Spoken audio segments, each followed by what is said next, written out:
All right, good morning. It's so exciting to see so many people here and so many friendly faces who have been on this path with the community, and I'm just really, really thankful for you all being here. So for those of you who I don't know, I am Judge Quartermain. I'm a county court judge here in Sarasota, and I preside over the mental health court.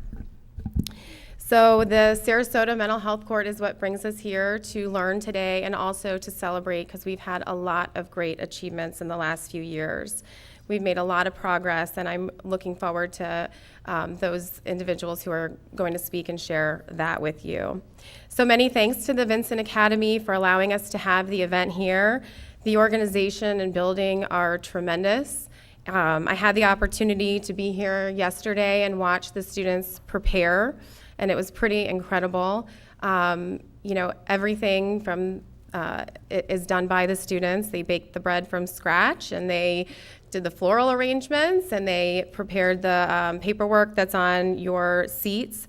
I just want you to take notice of all these special little touches that they did, and I was just overwhelmed, and the joy with which they did it was pretty incredible, and it's going to be an amazing day. It's a testament to the Vincent Academy, the Geyers, of course, William McKeever, and everyone else who is so wonderful here, and proof positive of the value created by nurturing people with mental illness. So I cannot have created a greater venue in my brain if I tried, so I'm thankful and privileged. Thank you. I also want to thank METV, who is here. They worked very hard and have prepared a number of video vignettes spotlighting individuals who have participated in mental health court. There are 5 different segments that you will see throughout the day, each being a couple minutes. Also, METV is recording this seminar, and it will be made available to the public on their channel and their YouTube channel as well.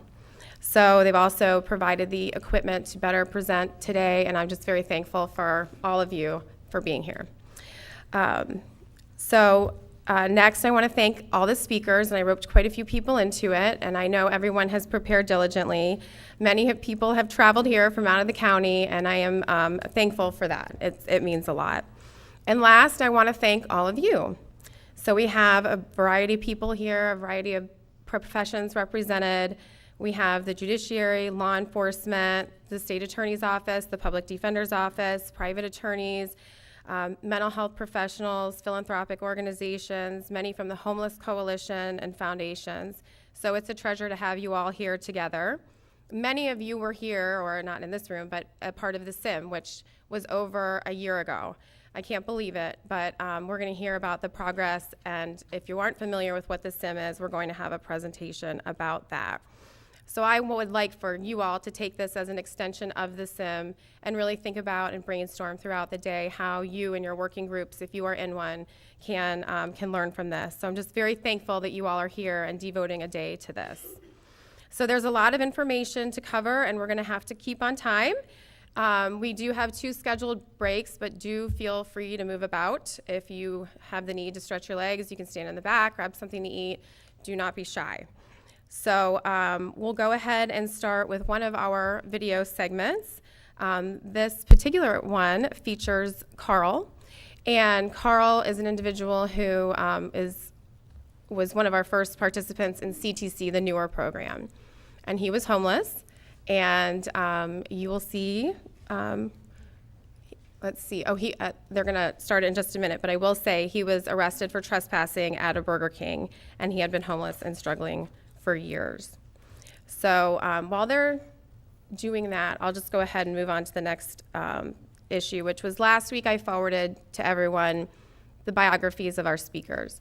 They are very, very accomplished people, and for the sake of brevity today, those biographies are going to be summarized, but it does not take away from any of their accomplishments, certainly.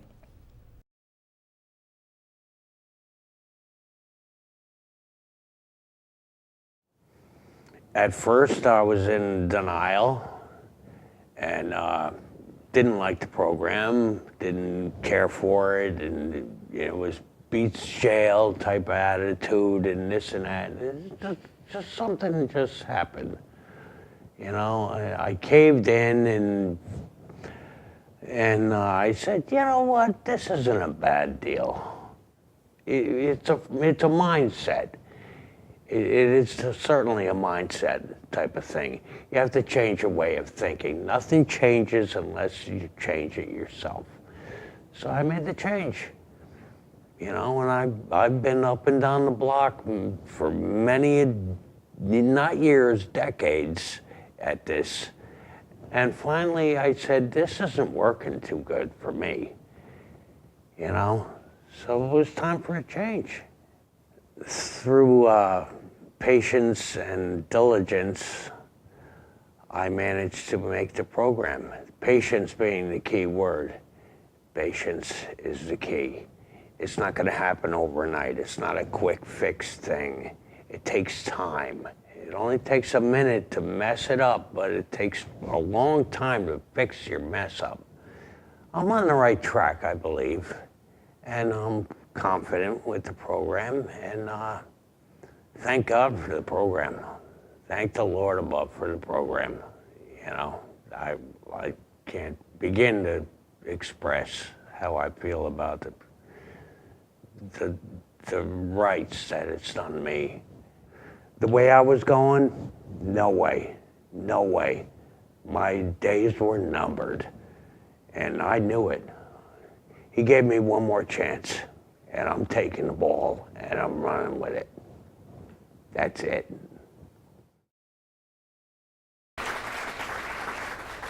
So now we're going to turn to our featured speaker, and that is Judge Steve Leifman, who comes to us today from Miami-Dade County, where he serves as a county judge. And it really is my pleasure, my honor to introduce him, to have him here. To call him a pioneer is simply insufficient. For decades, he's worked on improving the intersection between criminal justice and mental health, and he did it in a time when there was significantly less awareness, and he appeared to be a lone voice.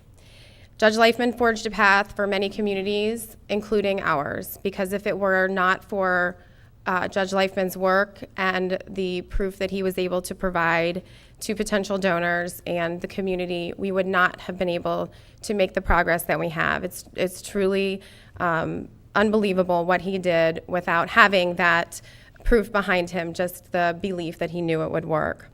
So he served on many boards, task force, received many awards. There are too many to list, but I will note that he did receive the 2015 William Rehnquist Award for Judicial Excellence, which is the highest award from the highest court in our country, the Supreme Court of the United States. So Judge Leifman has been featured on every major news network and newspapers. He's authored and published articles and books. And while I have had the opportunity to hear Judge Leifman speak on many occasions because he teaches judges on mental health, I am always in awe of how he can inspire and really tell the story in the best possible way. So without further ado, please welcome Judge Leifman.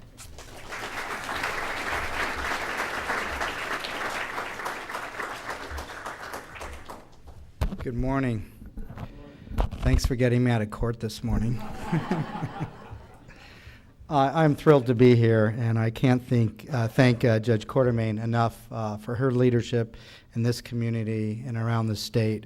You know, while I may have started alone, there are so many people doing what we're doing now that it's just incredibly heartening, but also she deserves tremendous credit for what she's been able to do. I also have a few other colleagues here that I wanted to briefly introduce, which is also incredibly heartening. Judge Denkin is here, Judge Williams, and Judge Bettinghouse, and I want to thank them all for their tremendous support and for being here as well. And I want to thank all of you for being here, for willing to learn more about these issues, to understand a little bit better about the intersection between criminal justice and mental health, and while it doesn't need to be that way, and there are things that all of us can and should be doing so we can reverse that horrible trend. But I also want to particularly thank the people that founded Vincent. It's phenomenal, and you deserve tremendous credit for your incredible commitment to these issues. So, when I was 17 years old, I was an intern for a state legislator in Miami, and he had received a letter from the then editor of the Miami Herald about a young man who was in our local state psychiatric hospital. Now, you have to understand, my age directly corresponds to the deinstitutionalization movement in this country. So when I was 17 years ago, which was about 41, 42 years ago, people with serious mental illnesses were basically all locked up in these horrible state hospitals. Well, the letter from the editor of the Miami Herald to the state senator said that there was this young man at the hospital, and they didn't think he needed to be there, and could the senator please go check it out and see what they might be able to do for this young man. So being the lowest person on the totem pole, I got selected to go to the state psychiatric hospital. And I grew up in this nice middle-class family. I had never seen anything bad in my life. And I naively went to this hospital where I found this young man. He was in a bed. He was in all 4-point restraints. He was probably 100 or 150 pounds overweight from the Thorazine that they were injecting him with. And you could see he was just living in his own horrible hell. He was moaning and groaning and screaming. But the worst part of the story was that he wasn't even psychotic. He was autistic. And this is why we ended up closing so many of these hospitals.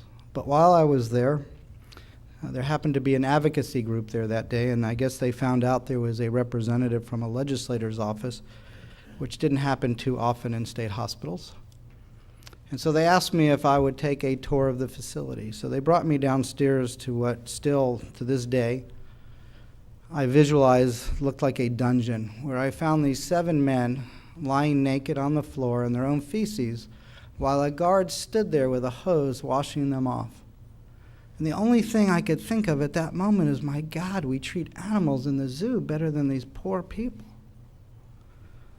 Well, we got the young man out. He ended up having as good a life as he possibly could. And about 17 years later, I was appointed to the bench. And I didn't realize that when I became a judge, I was going to become the gatekeeper to Florida's largest psychiatric facility, and that was the Miami-Dade County Jail. And the same thing I had witnessed 17 years earlier in the state hospitals, these same horrors, were now going on in my jail. And it was stunning. And I think as judges, we're in a unique position because unfortunately we see where all the failed public policy ends. And it ends with us. And it's really difficult to sit there day after day and see these kinds of horrors and not do something about it. But by way of background, it's fascinating, but the United States has 5% of the world's population, but we have 25% of the world's inmates. Think about that. 1 out of 4 people in the world that are in custody are housed in the United States. As we sit here this morning, 1 out of 104 adults in the United States are behind bars. 1 out of 33 adults in the United States, as we sit here this morning, are under correctional supervision. Since 1980, the number of people going to jail in this country has tripled, and their sentences have increased by 166%. And as you drill deeper, as you figure out what in the heck has gone on, what you will find is most of this is due to untreated mental illness and untreated substance use disorders. In fact, people with mental illnesses in the United States are 9 times more likely to be incarcerated than hospitalized. They are 18 times more likely to find a bed in the criminal justice system than at a state civil hospital. Every year we have almost 2 million people with serious mental illnesses arrested, and on any given day we have 550,000 people with serious mental illnesses in jail and another 900,000 under correctional supervision. 40% of all people with serious mental illnesses at some point in their life will come into contact with the criminal justice system. And this is a shameful American tragedy, and it is one that we must reverse. And if it doesn't pull at your heartstrings, it should pull at your pocketbook. Because last year, the counties combined in the U.S. spent $80 billion on correctional costs. It has gotten so bad for counties that they are now having to decide, do I build a new hospital or a new jail? Do I build a new school or a new jail? Do I build a new road or a new jail? I was in Flagstaff, Arizona a few months ago. They told me that 50% of their county's budget is now being spent on correctional cost. You get nothing back for that. That does not generate revenue. That is not a good business plan. And the states are spending $71 billion a year on prison costs. The numbers are truly out of control. And it kind of explains why you have the Koch brothers and the ACLU coming together on this issue on smart justice, because we cannot afford to go down this path any longer. We are now spending $260 for every person in the United States just to pay for correctional costs. That's a lot of money. I'm going to start with a short video that was produced by my local CBS 4 affiliate that does a wonderful job capturing the horror of the situation.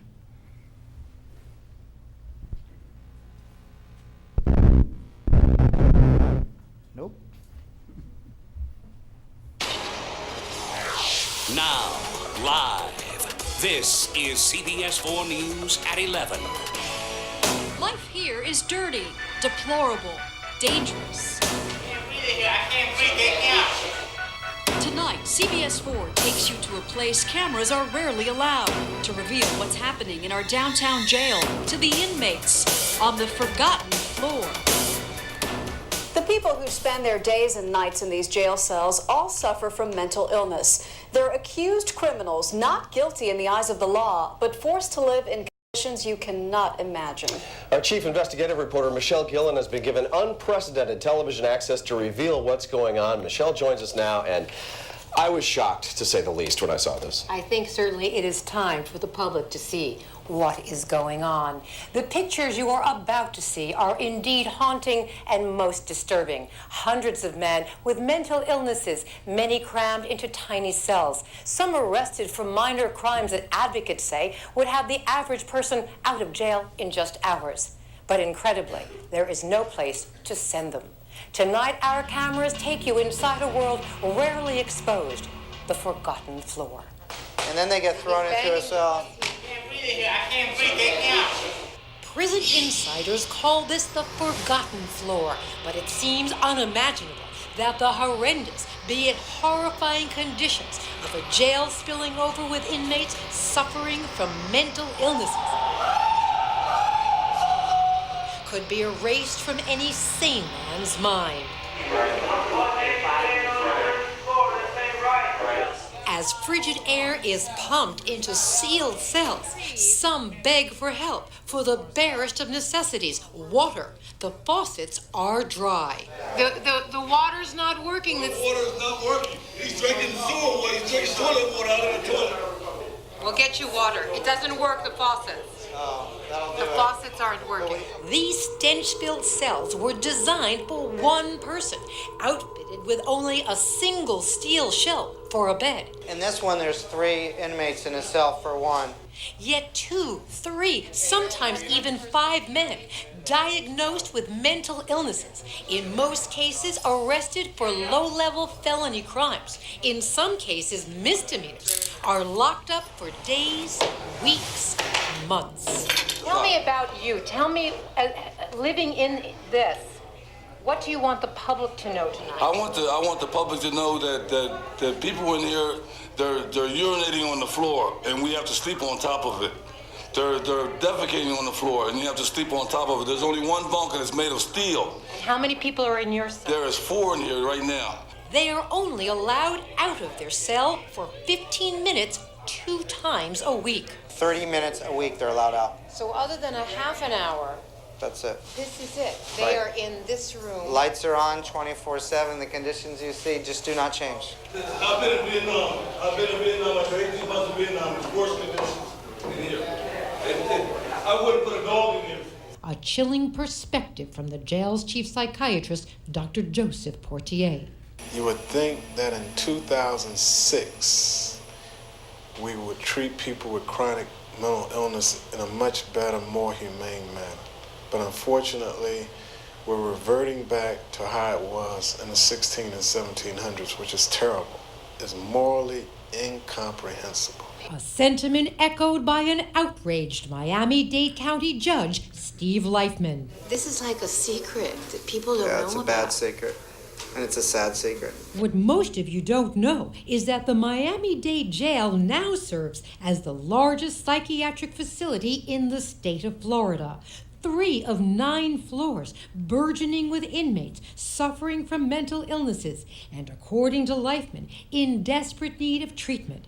Not this type of confinement designed to punish people. 5 times as many people in our jail with mental illness than any psychiatric hospital in Florida. 5 times. In this, right here. Right here. An elderly man emerges from the dirt and darkness. There's one on the floor underneath the bunk and 1 or 2 standing around waiting for their turn to sleep. And the crisis has unfolded across the state. In other Florida jails where they strive to comply with all the national standards for housing inmates, frustration over the virtual abandonment of mentally ill inmates left by the state to languish in jail cells for months runs deep. Colonel David Parrish. Can you imagine the chaos that would result in the local criminal justice system if I stood at the booking door and said, sorry, we don't have any more room, we're not taking them from you, law enforcement? Parrish from Hillsborough County says local authorities had no choice but to sue the state of Florida to force the Department of Children and Families to comply with their legal mandate to transfer mentally ill inmates to a treatment facility within 15 days. Jails should not be the de facto mental health facility for a county, but that's what they are in the United States. You had your birthday here. How old were you? I was 21. 21. Yes, ma'am. And you've been here 8 months. In Pinellas County, the weight of incarcerating and caring for mentally ill inmates had everyone paying a price, an unacceptable one, according to Major Kirk Brunner. We are not a treatment facility, and these people that you saw in Delta 1, the one that plucked his eye out, they need to be in a treatment facility, which is the responsibility of the state, not our responsibility. And therein lies the danger. William Weaver Sr. was caring for his 40-year-old son Bill at home, a son he says suffered from schizophrenia but functioned well for decades until his medicine was changed. Then one night, according to police records, he attacked his elderly father, who called police and urged them to arrest his son, hoping this would trigger treatment. Because he was under the false idea that if he got arrested, he'd get treatment. Bill ended up locked up in a cell on floor 9 of the Miami-Dade Pretrial Detention Center for several months. According to authorities, Bill jumped from this top bunk bed, cracking his skull and breaking his neck. He's now a quadriplegic who needs hospitalization to stay alive. We met up with his father, who had just left his hospital bed. Do you think anything has come from what the incident of what your son went through? Nothing. Nothing's changed. Do I think something could change? I don't know. I don't know. It's time. It's time something changed. But I don't know if it ever will. Tragically, the young man in the video passed away about 2 years ago as a result of his injuries, and we believe his father passed away not too long after, probably from a broken heart. But things do change. That horrible 9th floor is now closed. We have a much more appropriate facility for that population. And at the end of my presentation, I'll show you a new video of how we're supposed to deal with this problem. But let's talk about how we got there. So my journey into the mental health world actually began one morning when I was getting ready to go on the bench. I knew nothing about mental health except my experience 17 years prior at the state hospital. And at the time, judges had absolutely no training on how to identify people with serious mental illnesses, what to do with people with mental illnesses. And we learn a lot like police. We kind of hope we have a good training officer, and then, it's like a bad golf swing. If you learn wrong, it's bad for life. If you learn well, it's pretty decent.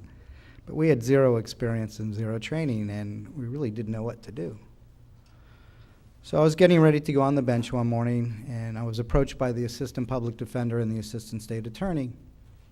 And they asked me if I would speak to a couple whose son was in jail on a case I was about to hear. And at the time, I was handling what we call a misdemeanor jail division. And there's 3 kinds of people in a misdemeanor jail division, because most people charged with misdemeanors are not in custody at all. Bless you.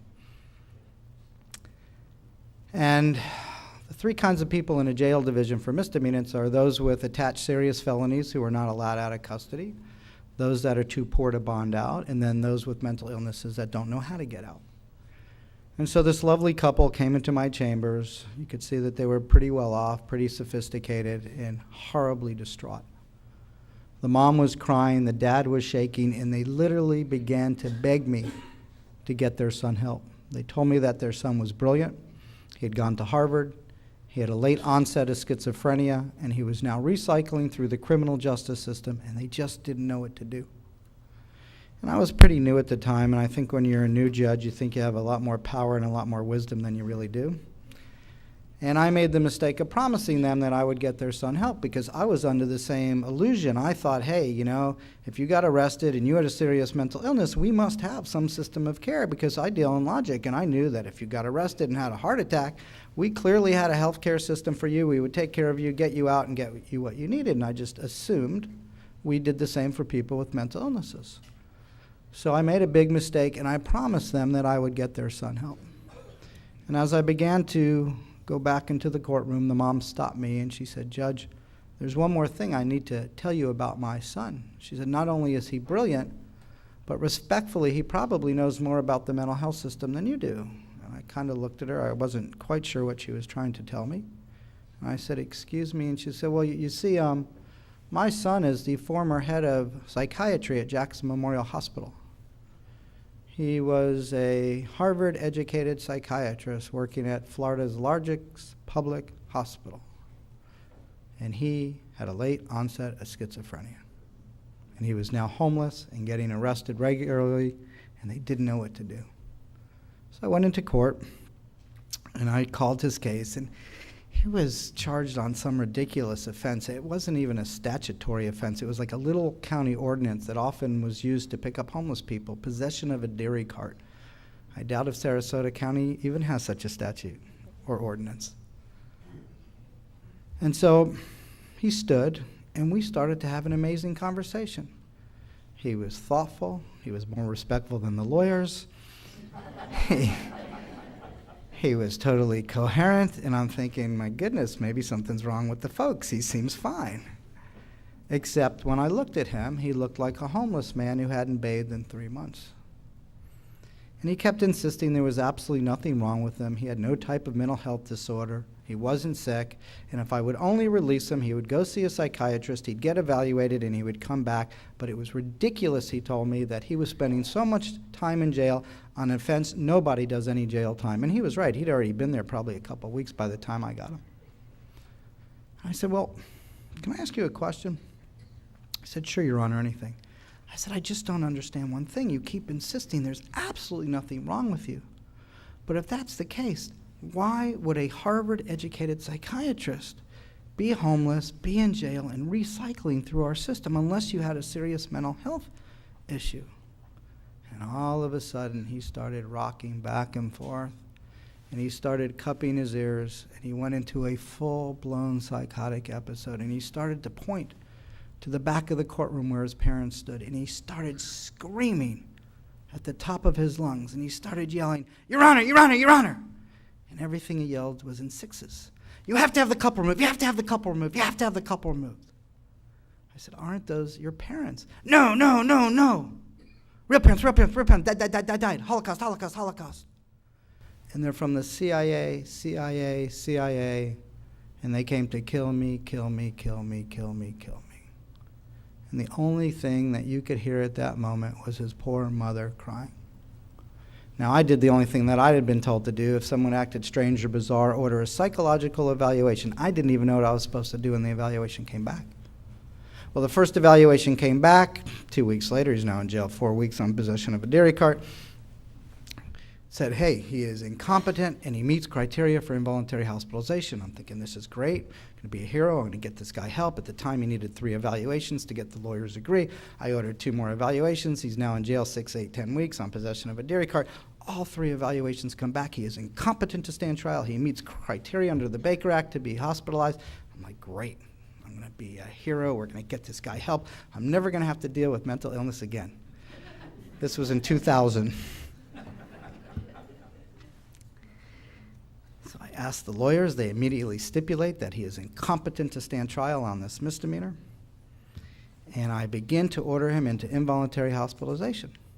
And I look down and I notice that the assistant public defender has a little grin on her face. And I will tell you, as a former assistant public defender, it's a really bad sign. And then she uttered these words that just drive us judges a little batty. She said to me, Your Honor, in all due respect. So the judges appreciate that and the lawyers, because you may not, but when a lawyer says it to a judge, trust me, it has nothing to do with respect. That's kind of how they say you're an idiot and you don't know what you're doing without going to jail. And I said, excuse me. And she whipped out this Florida Supreme Court case that had come out only about 3-4 months ago out of the Broward area. And it said county court judges had absolutely zero authority or jurisdiction to involuntarily hospitalize anybody. And that my only option was to release him back to the street to do exactly what he had told me to do 10, 12 weeks earlier, have him go see a doctor, get evaluated, and come back. Brilliant, huh? Well, I may not like the law, but I am sworn to uphold it. And I had absolutely zero idea of what to do except to release him back to the street. And that was in 2000. And I can tell you today, I don't know if he's dead or alive. Of course, he vanished from the face of the earth, and he never returned to our courtroom, and there's still a warrant out for his arrest. I also tell you, we don't become judges, you don't become professionals to be part of that kind of problem. Not only did I not fulfill the promise I made his parents, I put his life at risk, I put the community at risk, I put my law enforcement at risk, I probably put my job at risk, God forbid. He went out and did something terrible or something terrible happened to him, but I followed the law. I went back to my chambers and I was pretty upset, and I got on the phone because I was not going to do that again. And I also learned, not at that moment, it took me a little time to figure it out, but I caused his psychotic episode because he never told me that he was a Harvard-educated psychiatrist. And he came to that courtroom, and the only person he trusted at that moment was the judge. And as soon as I asked him that question, his brilliant mind raced from one extreme to the other, and he must have thought I was part of the conspiracy.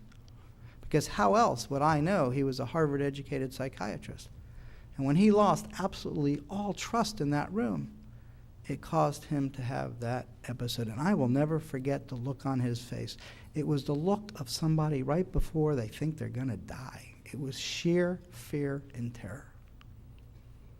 So I got on the phone, I called around, and I learned 3 very valuable lessons that morning. The first lesson I learned is that it's true, Miami-Dade does have a very serious mental health crisis. As it turns out, we have the largest percentage of people with serious mental illnesses of any urban area in the United States, almost 3 times the national average. 9.1% of my general population, 192,000 adults and 55,000 children live and suffer with a serious mental illness every single day. And unfortunately, we live in the great state of Florida, where we are now 51st per capita in mental health funding, allowing our jails to become the primary place for people with acute serious illness. I also learned that day that 35% of our inmates were on antipsychotic medication. We were spending $400,000 every single day, that's $150 million a year, to warehouse people in that hellhole you saw on the video. And until recently, 3.5 of our 9 main floors of our jail were mental health floors. And because the jail is not conducive for people with serious mental illnesses, in my jail and most jails around the United States, people with serious mental illnesses in custody spend 4 to 8 times longer at 7 times the cost than someone with the exact same charge, but they have a mental illness because we just don't know what to do. And even worse, I learned that day, is that because we had not trained our law enforcement how to deal with this situation, we had 25 people die with serious mental illnesses during an encounter with the police because the police had not been adequately trained either. That was my first lesson.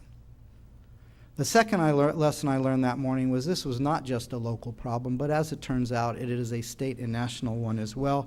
Former Surgeon General David Satcher calls mental illness the silent epidemic of our times. But if you work in the criminal justice system or law enforcement, there is absolutely nothing silent about this epidemic.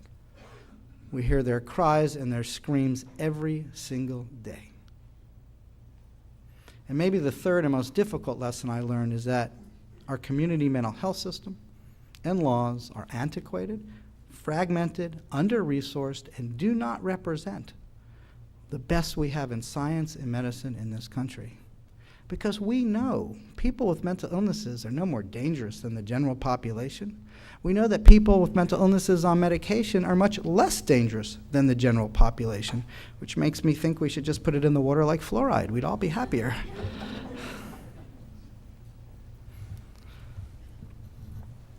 We also know that recovery rates for people with mental illnesses are better than people with heart disease and diabetes. And tragically, they're much more likely to be victims of violent crimes than perpetrators. They're just people that happen to have an illness.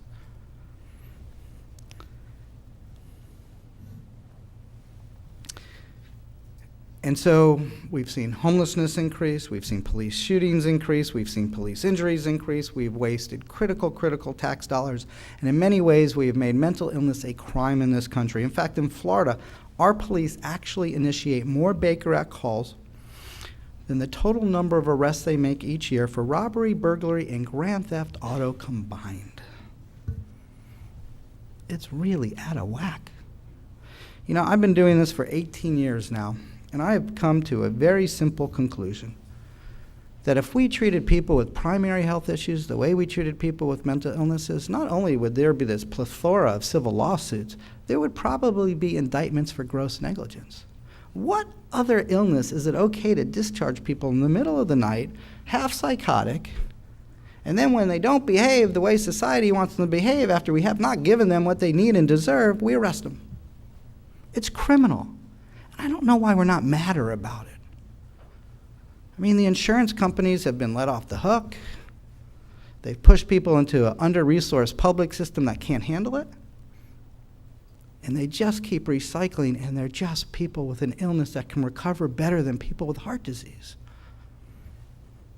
You know, there's these great ads. I don't know if any of you have ever seen them. Cancer Centers of America. Anybody seen that ad? Oh, they're great.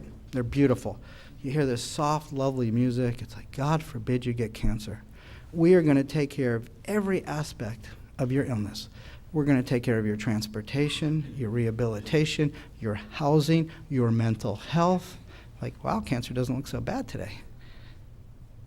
We do the exact opposite for people with mental illnesses. My hope is one day to see a commercial, Mental Health Centers of America, where we do all that for people that have these illnesses, and that's how we get rid of the stigma. We treat it like the illness it is. So where do we start? Well, the good and bad part is that it has to be changed in every single community, because 80% of the solution rests in the community. And that's why I'm so proud to be here, and that's why you should be so proud of yourselves for being here to start to get involved. There's actually a national initiative called Stepping Up, where we have about 450 counties around the United States that have now passed resolutions. I checked, I didn't know if Sarasota passed one yet. Excellent. Where the county commissions have actually passed resolutions to say, enough. We need to stop this. We need to start to set up a sensible system of care for people so they don't continue to recycle through these deep-ended systems. And while more and more judges are becoming involved, the reality is that none of us can fix this alone. It is going to take a great collaboration between the judiciary, And all the non-traditional stakeholders, law enforcement, the state attorney, the public defender, corrections, children and families, our county and local governments, mental health providers, primary health providers, hospital, families, and consumers.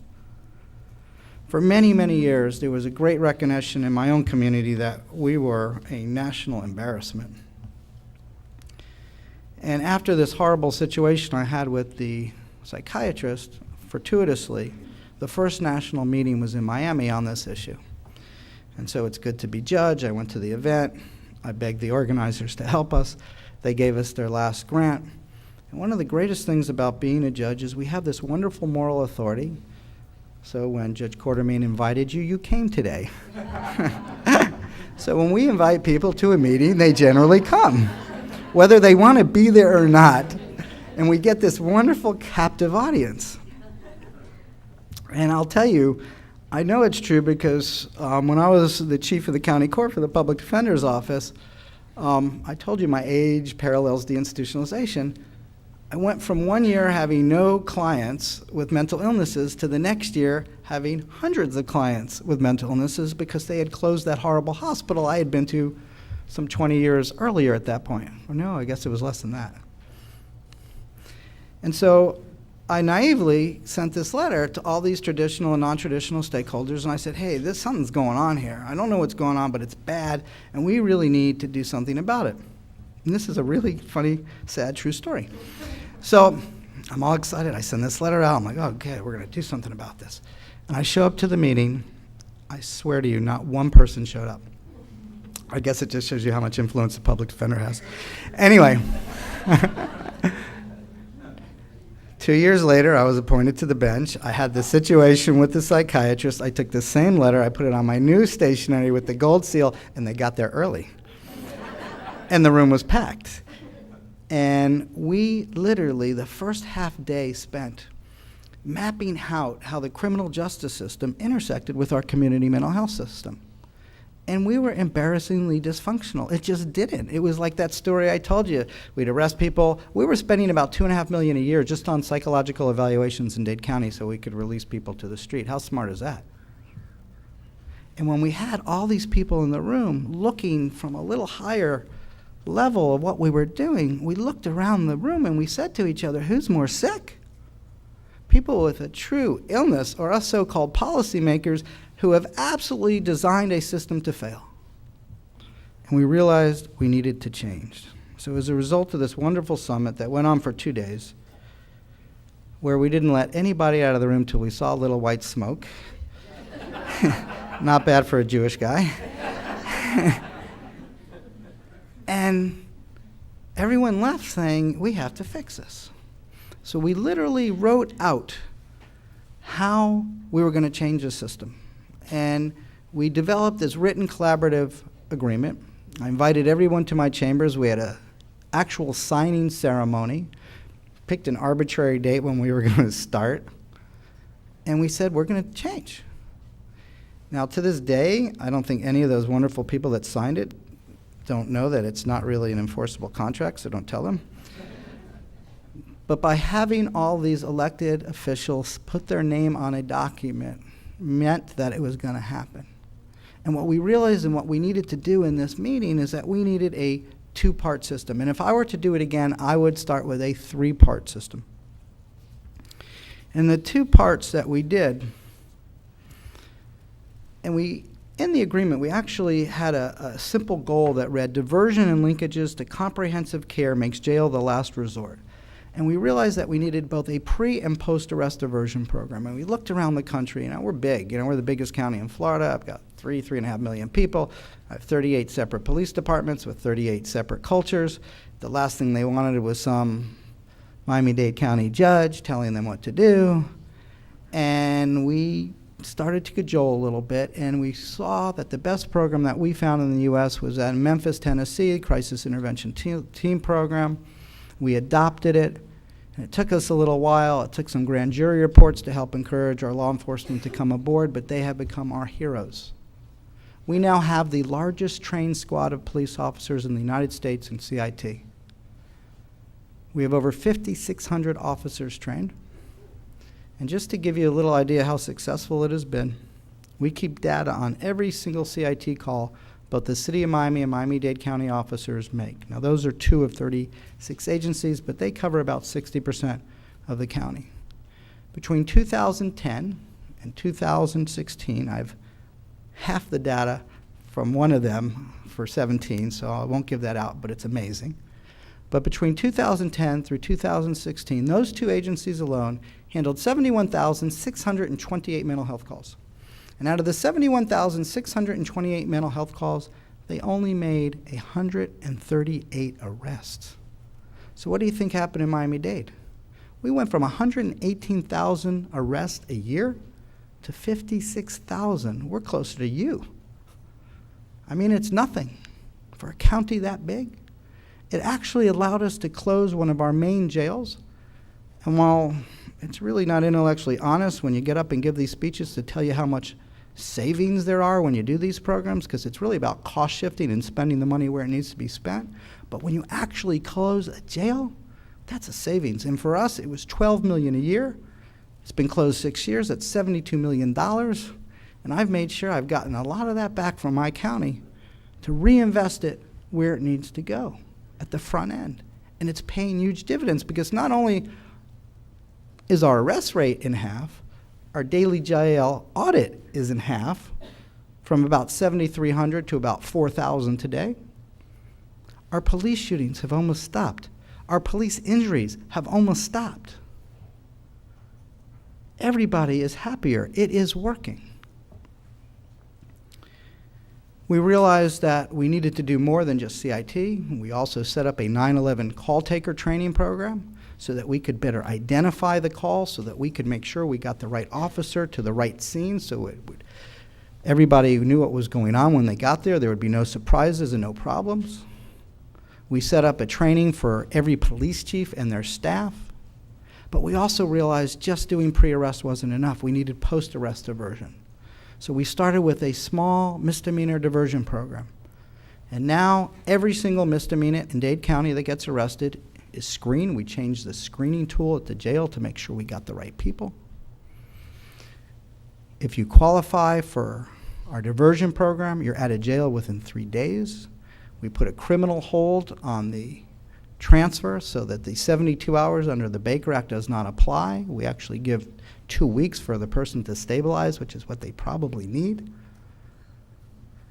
While they're there, our team goes out and meets with them, encourages them to join our program, which is voluntary, and most of them do.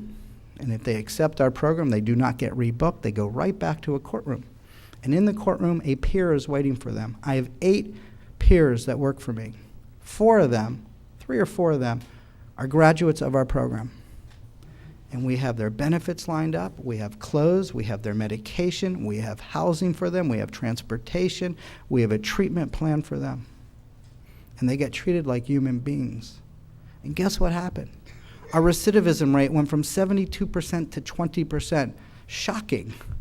That's what happens when you give people treatment. It worked so well that our state attorney was so excited that she allowed us to expand it to nonviolent felony cases. That program's been around almost 6 years, the felony side. It has saved the county more than 68 years of jail bed days so far, because people are getting treated. We then set up a third diversion program for competency restoration, and I'm going to talk a lot more about that this afternoon. But instead of taking people and just discharging them to the street after we've restored their competency, we now have them in our felony diversion program, making sure they get all the supports and services that they need. We developed a staff, we started to look at data, we started to look at research, we developed these wonderful partnerships, we had regular meetings, and things started to change. We started to get grants, people started to understand, and the response has been absolutely amazing. But one of the things that we did is we looked at as much data as we possibly could. And Mark Engelhardt is here from the University of South Florida, Florida Mental Health Institute, which is an amazing institution, one of the best in the country. And they're one of the only institutions in the United States that have these amazing computer systems that do these blended data sets. So they can tell a community actually who the highest utilizers of both criminal justice and mental health services are. So when we started doing all this work, we're like, hey, we can't help everybody. We want to focus on the people that are penetrating the system the most, that are costing the most and the most ill. And so we sent the names of thousands of people that had come through our jail, that had been arrested, that we had identified as possibly having a serious mental illness. Thousands of names. We sent it to FMHI. I wait, and finally a letter shows up, not even an email. And I'm like, wow. And it's pretty light, and I open it up, and there's one piece of paper in this envelope. And on this piece of paper are the names of 97 people in all of Miami-Dade County. Primarily men, primarily diagnosed with a schizoaffective schizophrenia disorder, who over 5 years were arrested 2,200 times. They spent 27,000 days in the Dade County Jail, 13,000 days at an emergency room or psychiatric facility, and cost taxpayers almost $13.7 million. And we got nothing for it. We would have been better off sending them to Harvard. It would have been cheaper. They would have had housing. They would have had a shot at an education. They would have been a lot happier. That's how crazy the system is. But it also tells you that we can fix it. We don't need a whole new system. We need to focus on the people that are penetrating the system the most and getting them what they need. It's not an overwhelming problem, because I guarantee, I'm looking at the law enforcement right in front of me, they know all 97 of those people. And I guarantee you, of the same 97, well, not the same, I wish I could send the same, but that you had 97 people here that are recycling through your system again and again and again, and not getting the level of help and support that they need for recovery. So where do we go from here?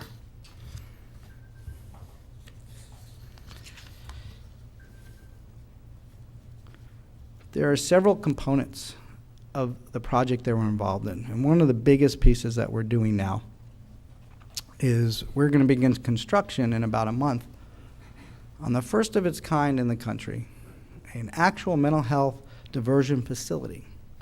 We were fortunate to get the state to lease us the old competency restoration building for $1 a year for 99 years. It's a 181,000 square foot building, 7 stories.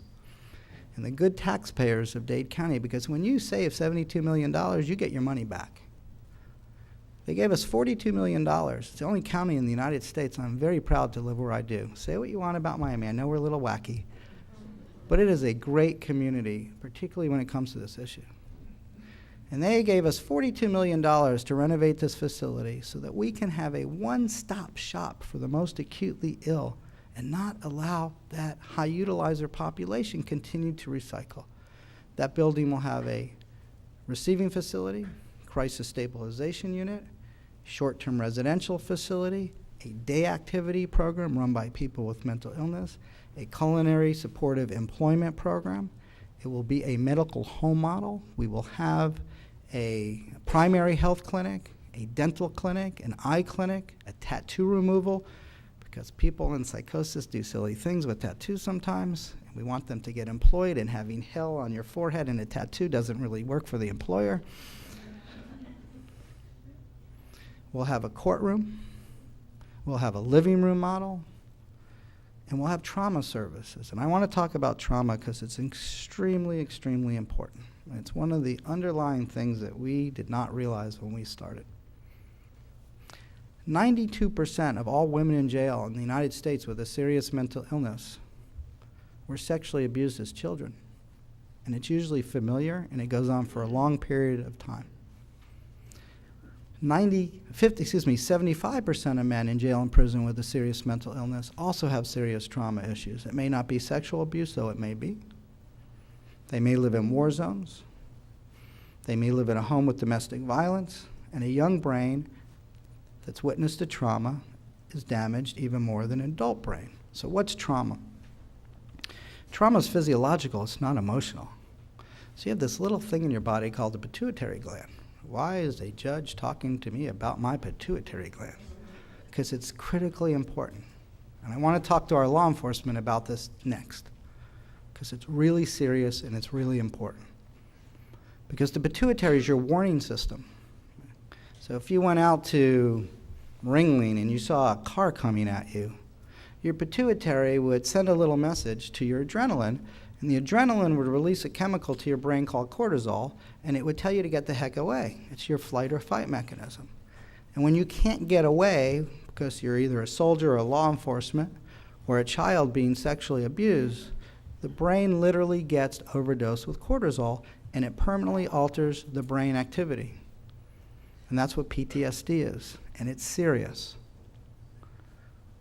And we haven't done a good job screening for these issues with our kids. And when I told you that if I were to do this again, I'd have a 3-part program. The 3rd part would be with our school board. Is there anybody here from the school system today?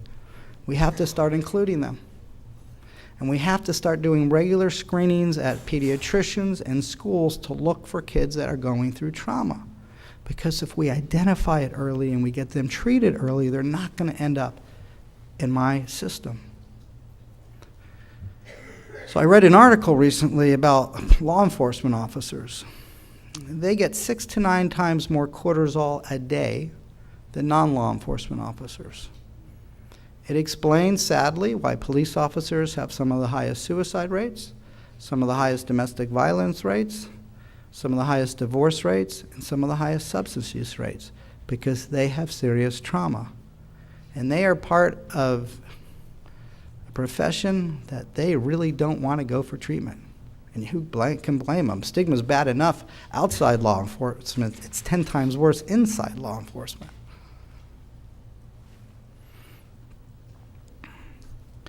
So we actually, an interesting thing happened. When you start training as many people we have in CIT, my CIT trainer started to get 150 calls a month from police officers for their own personal mental health issues. And they didn't want to go to their departments for help. So we actually worked out a system of care for them outside the department where they could get help without having to report it unless it was super serious. And they have loved it. And it's one of the reasons we have gotten the kind of buy-in from our police officers, because we're taking care of them too. This affects everybody. It's not us against them, it's just us. We all are vulnerable human beings and vulnerable to these illnesses. And because we knew so little about these illnesses even 10 years ago, we treated it like willpower, because what we know about trauma is that the only defense that you have is your genetic tolerance to cortisone.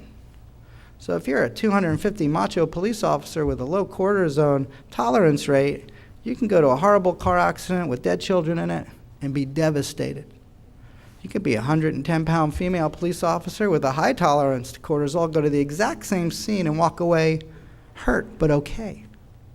And we need to understand that, and we need to help our law enforcement, and we need to make sure that they're getting the protection that they need as well, because they are the real heroes in this fight too.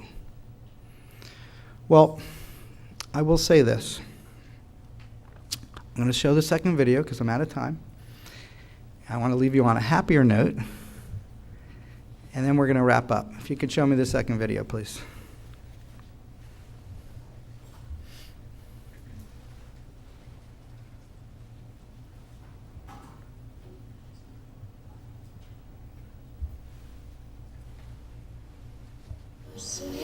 Gently, they're guided to glide into yoga positions.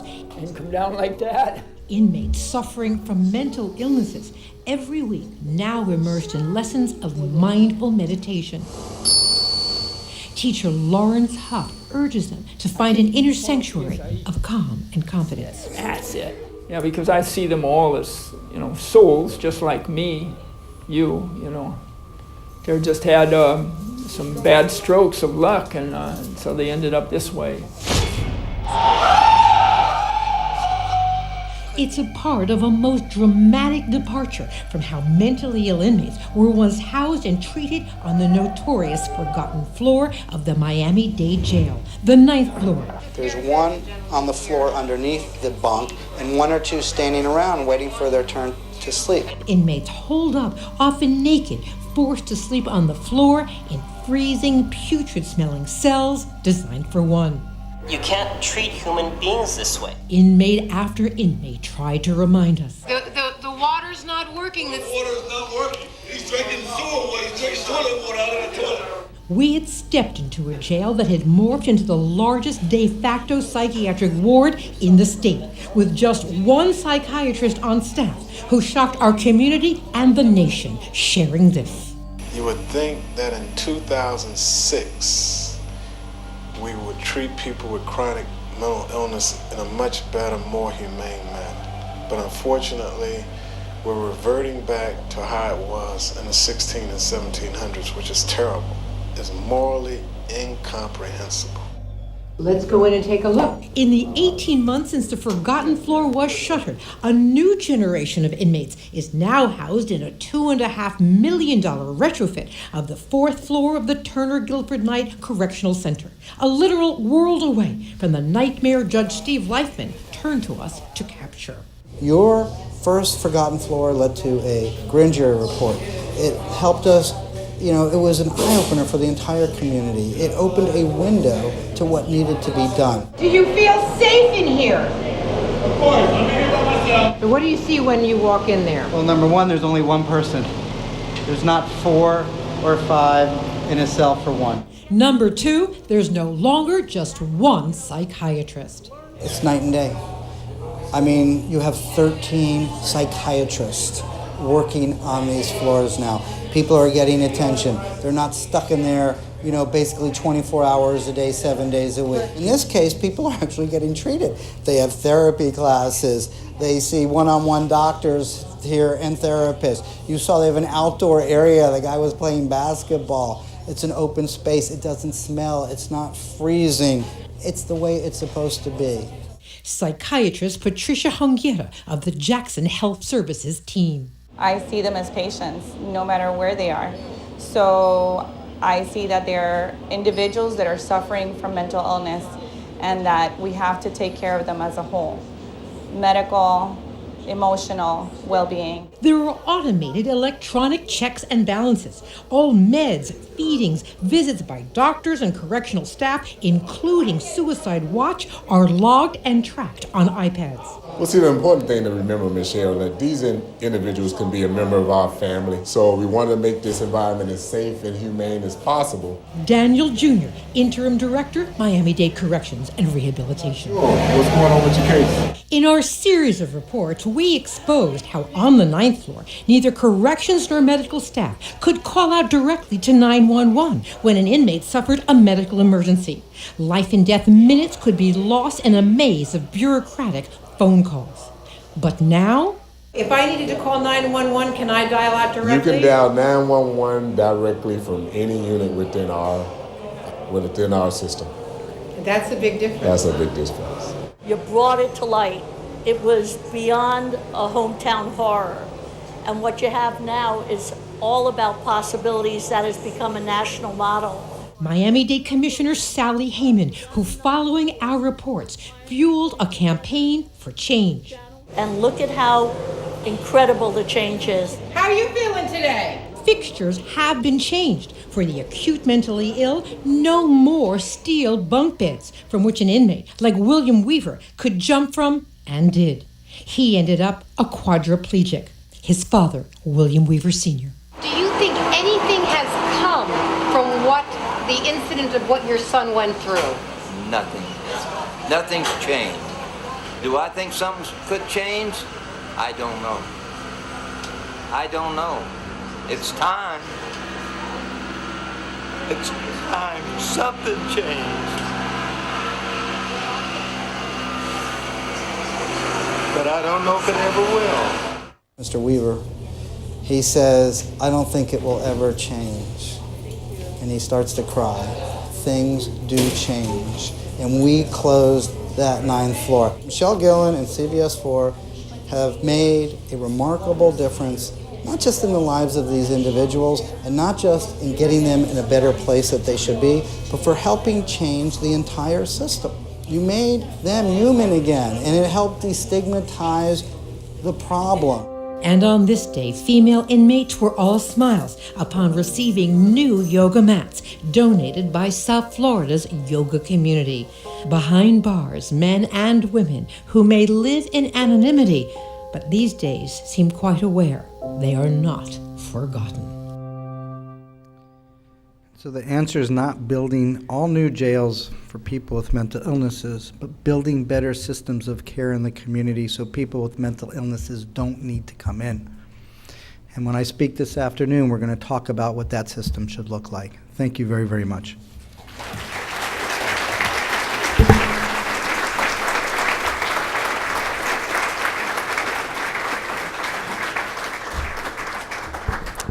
That was so good. I just am so thankful. That was awesome. I could just tell everyone enjoyed it. That was great, and I'm looking forward to this afternoon. So the next part of the discussion is with the local judges here to discuss with you what the judiciary has implemented, also with the assistance of some other folks about and its specialized courts, which will include mental health court. So I'm going to introduce our chief judge, and that is Judge Charles Williams. He is my mentor. He is also the recipient of numerous awards, including one last week with the Unity Awards for his work in the area of diversity. He is a true leader as our chief judge of all 3 counties, and he is very, very supportive, and really without his approval, acceptance, and encouragement, the headway that we've made in this regard and a lot of other ways that are unrelated to mental health through this judiciary, it's really pretty amazing. Before he comes up, I do want to make note of 2 things, and that is there is an agenda in the paperwork that you have, so you know that that's there. And also I wanted to mention that Judge Phyllis Galen is also present here too. So thanks for being here. All right, well let me have you come up. We'll have everyone come up, and then you can introduce them. All right, first of all, what I'd like to do is introduce my 2, well, actually, it looks like my 3 fellow colleagues. All of you know Judge Quartermain, so I'm not going to introduce her. But I am going to take just a few moments to introduce first Judge Dinkin to my left. Judge David Dinkin has served as a circuit court judge since 2003. I think in the program it said 2008, but I know, even though it seems like he's only been here since 2008, he has been here actually since 2003 as a county court judge. Judge Dinkin, and we're very proud of this fact, is president-elect of the Florida Conference of County Court Judges. He's also dean of the new Judges College and the DUI lab, and his specialty court is DUI court, and he's going to talk about that. I'm very fortunate to have 2 of my mentees to my right. Judge Quartermain obviously has told you about that, but Judge McHugh, Judge Andrea McHugh to my far right, she was appointed to the circuit court bench in March of 2017 after a distinguished career as an assistant state attorney. She currently sits in the civil division, and she is in charge of Tyler Court, and she's going to talk to you about that. I'm going to speak in broad strokes because, quite frankly, I'm very overwhelmed by what I see today and overwhelmed by the enthusiasm that we have. I've been a judge since 1998, which is kind of amazing to me. When I went to New Judges College, we didn't have drug court. We didn't have TILA. We didn't have mental health court. At New Judges College, which all new judges are required to go to, we talked about the basics: civil, criminal, probate, guardianship. We talked about juvenile, but we didn't really talk about specialty courts. One of the things that we try to do here in the 12th Judicial Circuit, and what they do in Miami is awesome. Miami-Dade is really taking a leadership role in the specialty courts program. What we try to do here, quite frankly, is collaborate. And as chief judge, I don't have a lot of authority. I get a lot of controversy, but I don't have a lot of authority. But one of the things that I am able to do is to make administrative decisions regarding what judges go where. I think it's important to note we have 31 judges. And all 31 judges, I think, are in agreement about specialty courts. But all of the judges that are up here and the judges that serve in specialty courts in Manatee and DeSoto pretty much are volunteers. And it's very important that we have judges in these courts who have buy-in. And I think each of these judges will tell you about what has caused them to have buy-in to these specialty courts, and we're very, very appreciative of it. I do want to acknowledge the fact that we are funded.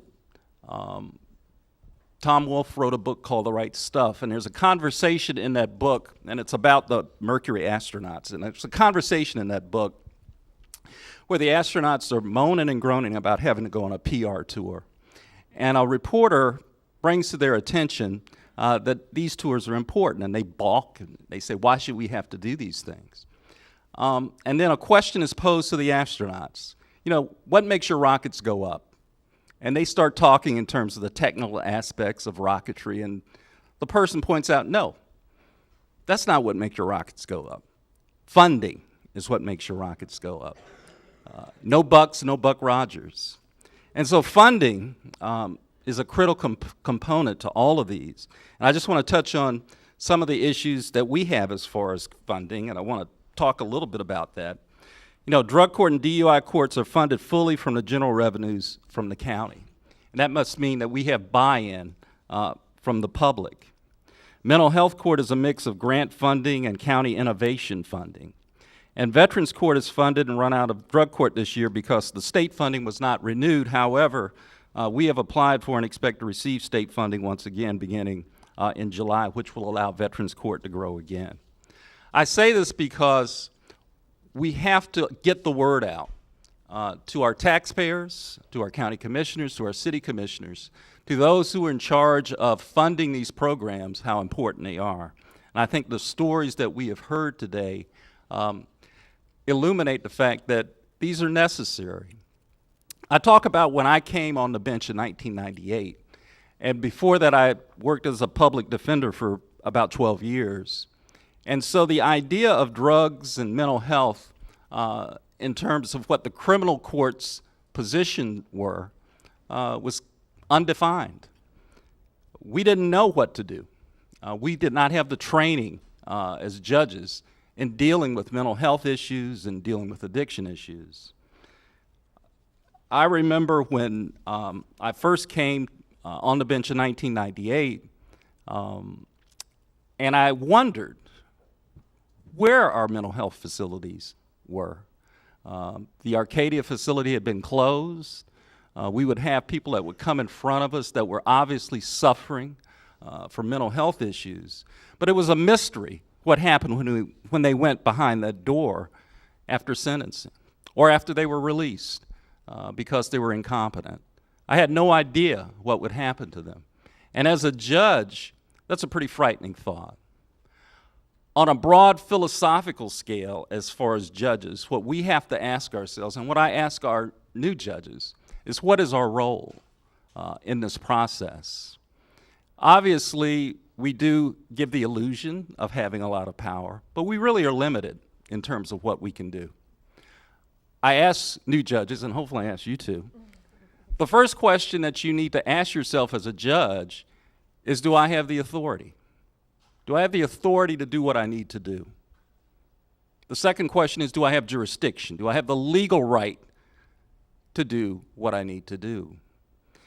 Those questions are the first two questions that we have to ask ourselves when we take on the role of dealing with issues of mental health and addiction. Each of us up here want to do something. We want to help. But we also have to understand what our role is in the process. First of all, if we can answer those questions in the positive, that yes, we have jurisdiction and we have the authority to do something, we certainly need the collaboration of others because we can't do it ourselves. And I see members of the state attorney's office, I see Craig Schaefer and Ed Brodsky, I know Larry Eager's here. We couldn't do it without them. Because in order for us to accomplish the goal of understanding that treatment should be the first option when people have obvious mental illness, without them, that can't occur. So we have to deal with this collaborative effort. And then we have to deal with, well, what else do? We do need other collaborators. We need places and treatment options and treatment facilities, and I see those other people here represented. The other thing that we need is for the community to understand why it's important, for the community to be confident in the fact that as judges, we are doing our job to preserve the safety of the community, because safety is probably our paramount function in the criminal courts process. Rehabilitation and treatment is a part of that. But in order to get community buy-in, we have to convince the community that what we're doing is part of that safety.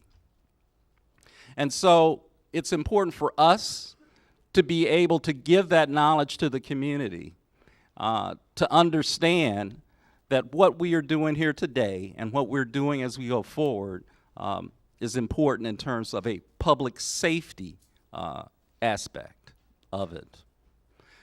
It is interesting to note that the Koch brothers and the ACLU seem to have a united front on these specialty courts. I think the idea of social justice and criminal justice is probably one of the few arenas that people on the conservative side of the street and the liberal side of the street can come together on, because we know what we have been doing for the last 20 or 30 years has not been working.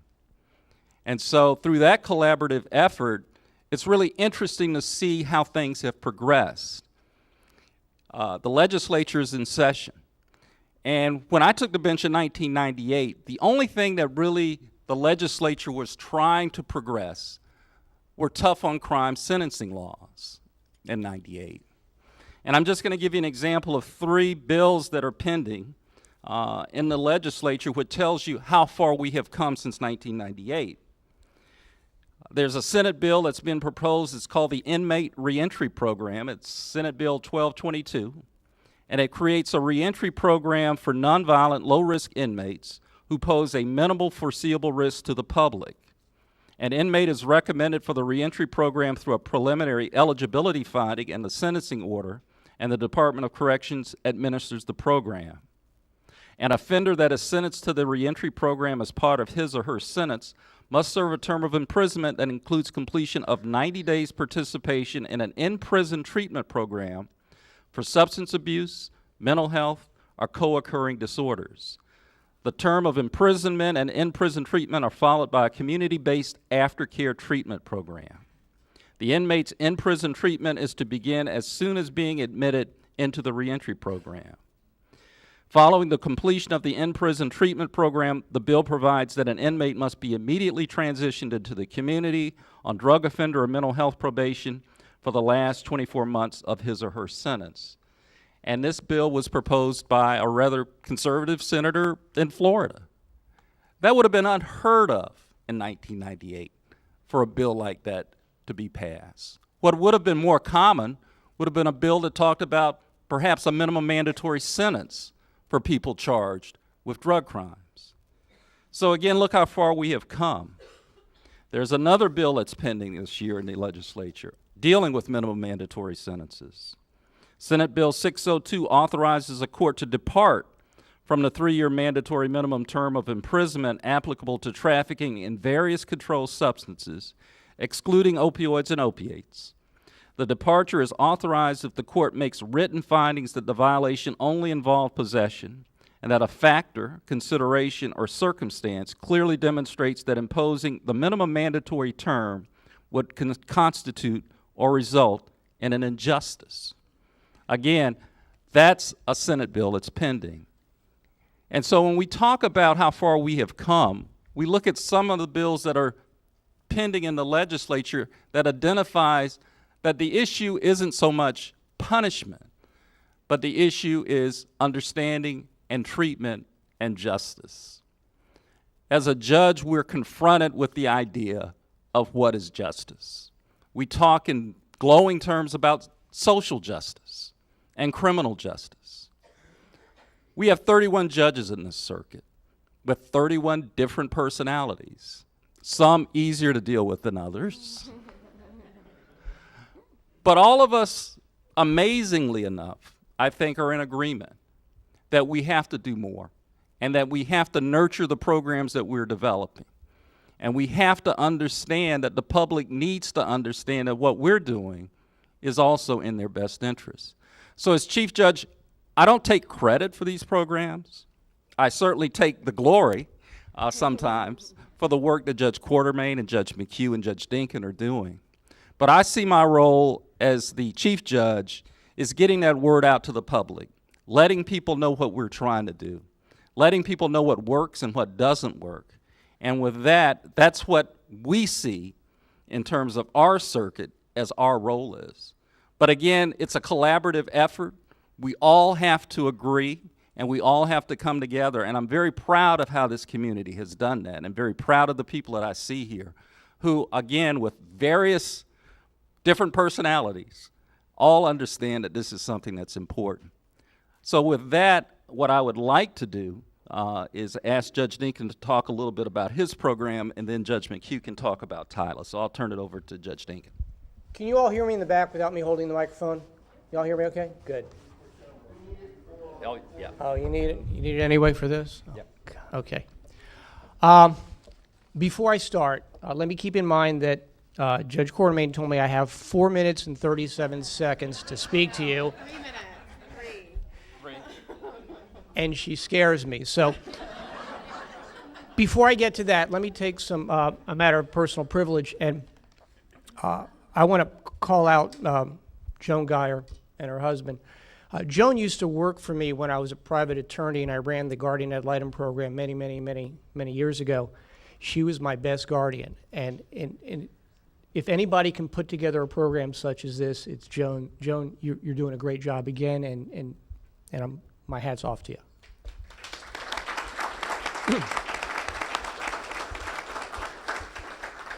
Judge Steve Leifman, on the end, he was given 10 minutes to speak.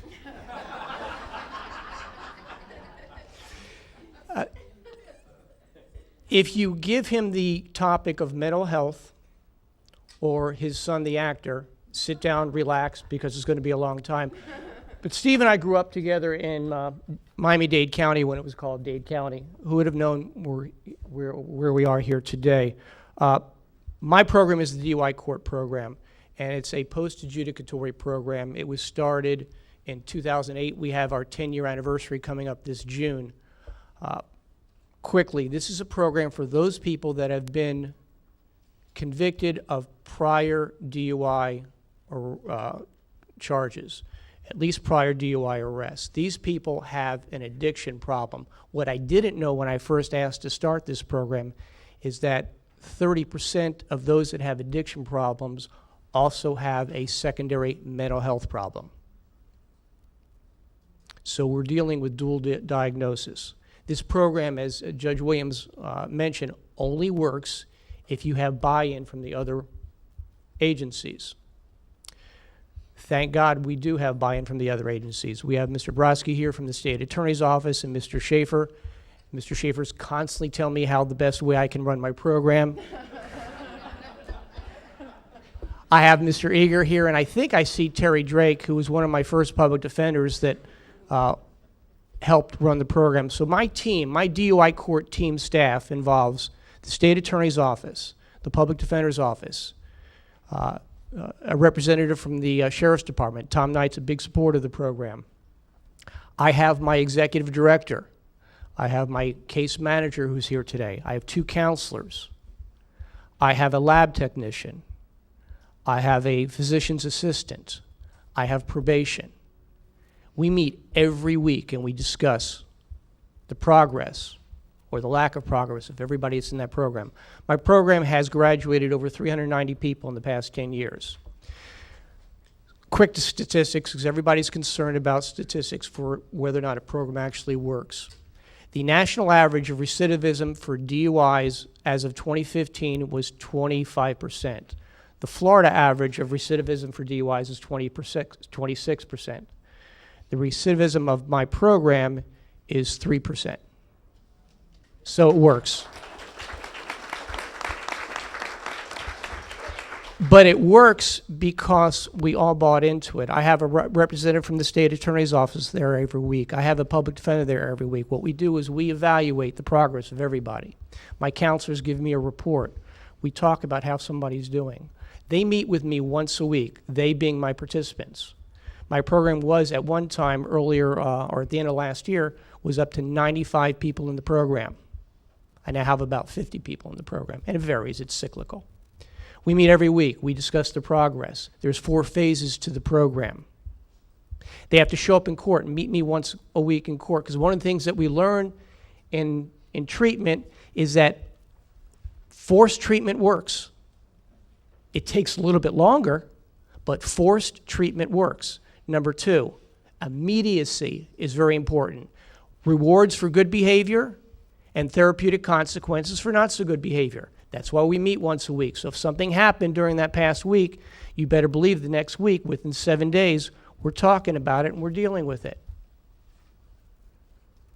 We have a program that involves counseling. We have individual counseling session.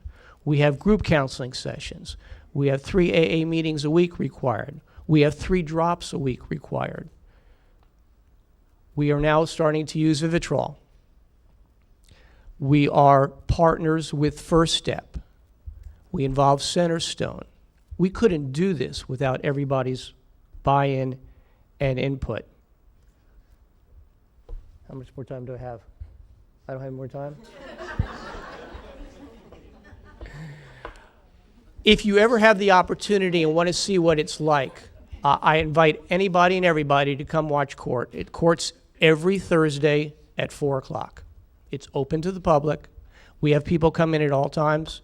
We have people that want to try out and see if they are appropriate for the program. They come in and watch. I have community members come in. I've had some county commissioners come in. I've had some city commissioners come in. I've had some psychologists come in. Attorneys come in to see whether or not it's appropriate for their clients. You're welcome to come in.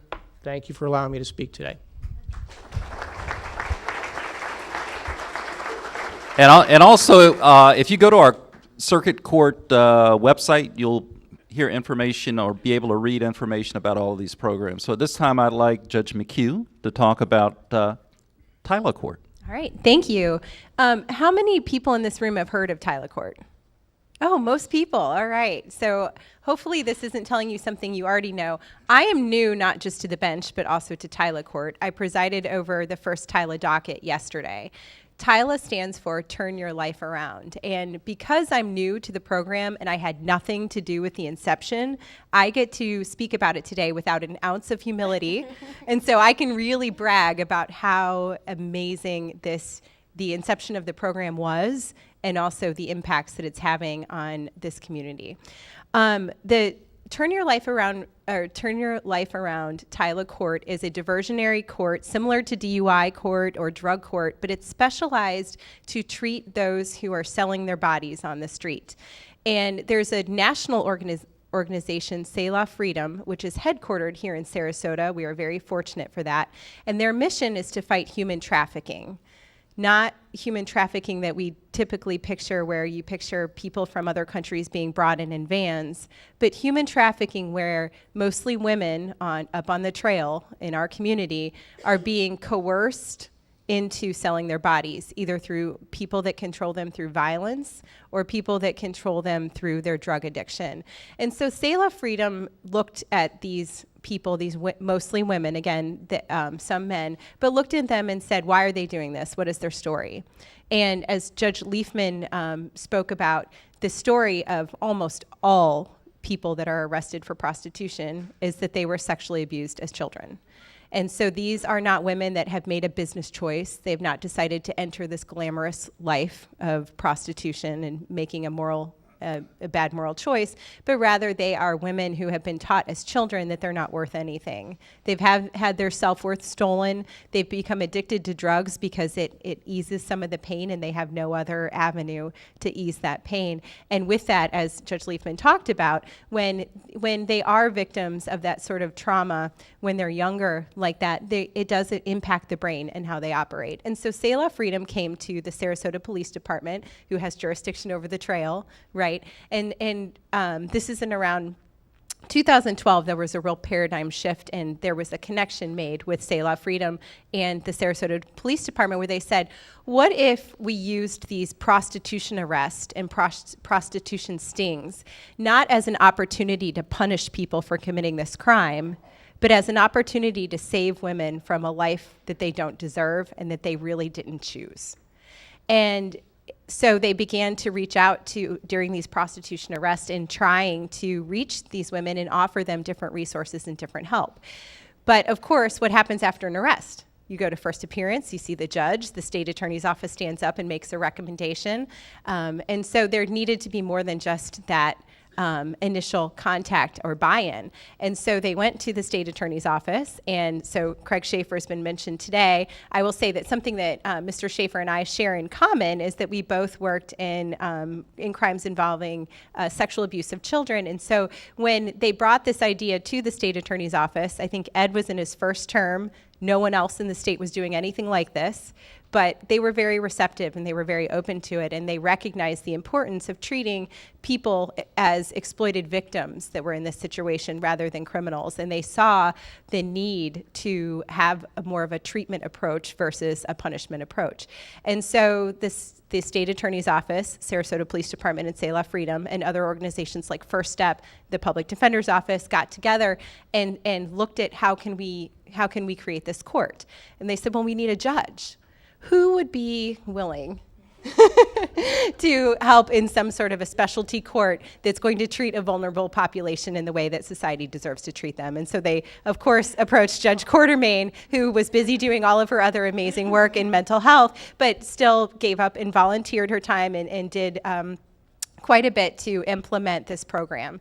And so as I stated, because I wasn't involved in the beginning, I get to really brag about it. But this is a program that we really don't know of being done in any other part of the United States until TILA began here in Sarasota. It's now up and running in Manatee with Judge Susan Malucci presiding over it. And there are visitors, I've seen them come from different states, many different visitors throughout the state where they are trying to get courts like this up and running. But it's really beautiful how it took the vision and the open-mindedness of law enforcement and the state attorney's office, who typically are inclined to punish criminals, but that they were open-minded to that and followed that paradigm shift, and now we have this program. So that's the beauty of how it started. Here's the beauty of how it works.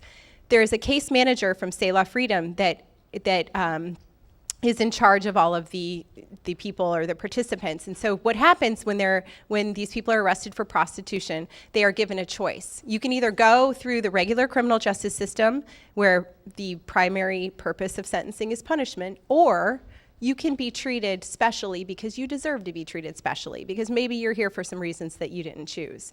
And what that means is that you have the opportunity to work with this case manager to get help with to get some therapy for some trauma that you're dealing with, to get substance abuse treatment. Many of these women are homeless or being evicted or going through evictions, and they just have nowhere to go. To form a relationship with someone who cares about you for the first time. I'm going to quote one of the first graduates from the program. She said, "I've never been given an opportunity or treated with respect before."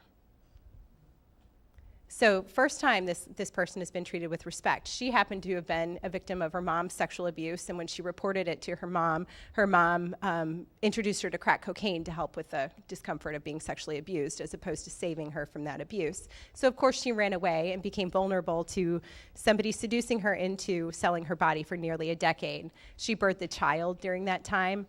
And after completing the program in Tyler Court, she was able to get off drugs, get a job, go to college, have a safe place to live, and reconnect with her child. So when we say turn your life around, I personally think it's more of a saving your life, because what kind of life was she living? And what kind of chance did she have going into her adulthood, being abandoned by her mom, sexually abused, and having no resources, and really feeling like she wasn't worth anything because no one had ever treated her with respect before. Are you cutting me off? All right. Well, I just want to mention that the Office of Regional Counsel has really stepped in terms of representing the women there, or the people in this program. They're a very important part of it, and we have seen great success, and I am personally very proud and very honored now to be the presiding judge, because now I get to see the fruits of all of that hard work that these organizations came together to put together this court.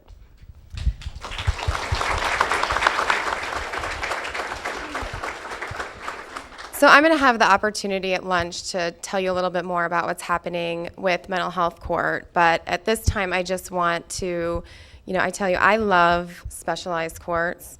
It is this concept within therapeutic jurisprudence, which began about 20 years ago.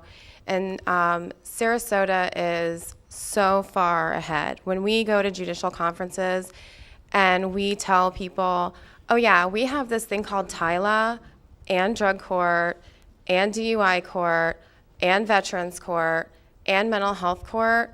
I mean, not to mention, you know, things with dependency court, like baby court that Judge Hayworth set up.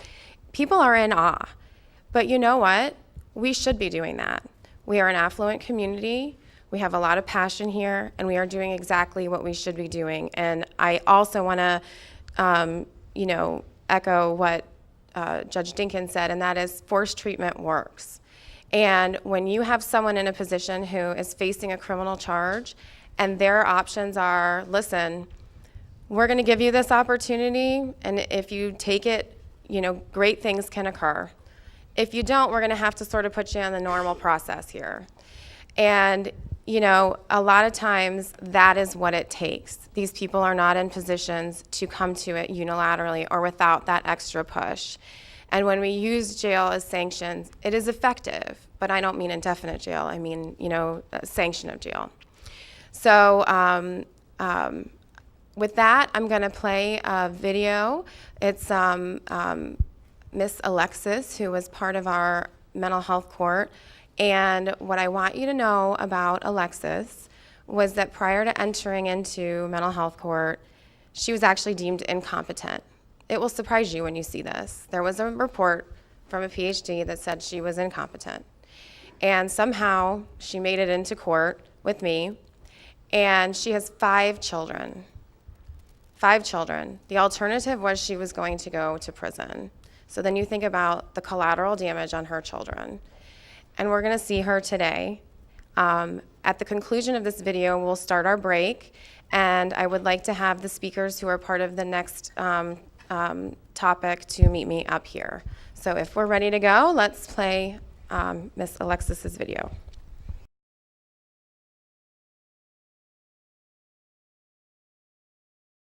Before I entered mental health care court, my life was kind of upside down, smoking, drinking, a lot of bad habits, staying up, just not all the way together, stressed out. What brought me into healthcare court was one day I was sitting in jail and I seen your brochure and I read up on the information and I kind of seemed interested in the program, so I got with my PD. When I first started, I felt like it was overwhelming. It was too much and I was kind of stressed out. But as things went along, I got with the flow. I made it my schedule, weekly schedule, and I looked forward to it coming every week. Well, my first thoughts was I didn't want to be arrested again because I committed myself to this program, and if you don't take it seriously, you will be arrested. And I love my freedom, and I have my kids looking forward to me being home with them, and that's the main goal, was to make sure I remain free to be there with my family. Since I have graduated from mental health court, my life has changed for the better. I'm drug-free, I'm alcohol-free, I'm a student at SCTI, and I'm very happy with myself. My advice for someone who is struggling with mental health disorder or disease, I would tell them to seek for help is the first thing. And secondly, I would tell them to get counseling because it's very important to talk about this situation, because if you have it bottled up too long, you will eventually explode. The way I see myself from then into now, I'm a changed person. Like I said, I'm alcohol-free, I'm drug-free, I'm in school. I just see myself as a totally changed person, because before I was going downhill, now I just feel like I'm just going up, up, up from here. And I'm very thankful for the opportunity to be in the program. And if I could do it all over again, I most definitely would, to better myself. And for the change that has become, it was a lesson that was well learned.